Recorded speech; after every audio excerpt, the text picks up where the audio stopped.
Most of you know that the Arctic is going through enormous historic environmental and climatic changes.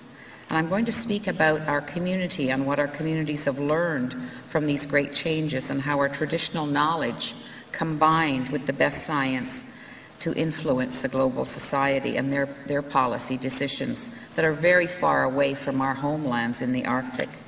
And this story connects those of us in the North with all of those around the world who have benefited, of course, from our wisdom in the Arctic, as we are still living very closely with our nature and the cycles of nature that we are so intimately linked with. Now, for decades now, there have been monumental changes, and we have witnessed those changes on the effects of globalization on our world. And for those of you who don't know too much about the Arctic, climate change is only one of many issues that we have been challenged with over the last 20 years or so. And one of them in particular you may know of is that we have weathered the onslaught of persistent organic pollutants, heavy metals and other contaminants that ended up coming up through the weather patterns and into the Arctic sink where our marine mammals feed off of it, and of course it accumulated in our bodies and in the nursing milk of our mothers. So for us it has always been an urgency of health and not just an environmental issue.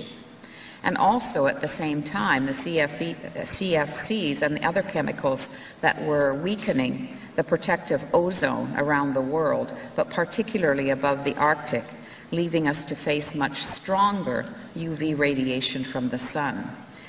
And so even as we were struggling to deal with these issues that were assaulting with the extra UV radiation, our knowledge influenced the Montreal Protocol, which had already begun and already now is beginning to mend our ozone.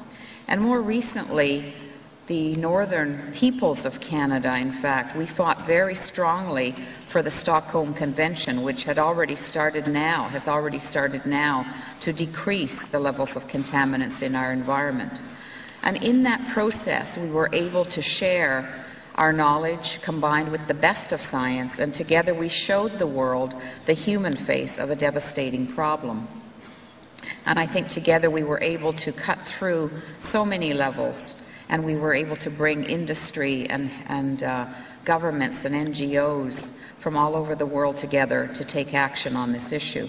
But today we're facing even more of a challenge, much more difficult to reverse, as we all know. And both the scientific and traditional accounts of climate change that we've received lately are even more worrisome than ever before.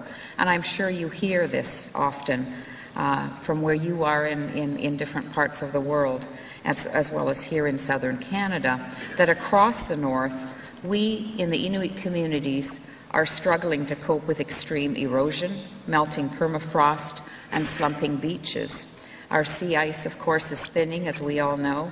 Our glaciers are receding, and we are faced with an invasion of new species of animals. In fact, grizzly bears, for example, are coming much further north than ever before.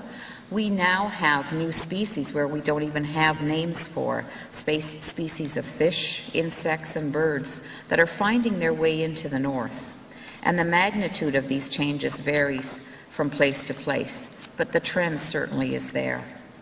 Now, there may be some of you already who are here in the audience that have been part of that Arctic Climate Impact Assessment process back in 2000, leading up to 2004 when the assessment was launched. I think that ACIA is perhaps the best example of how we were able to bring traditional knowledge and combine it with Western science to influence policy.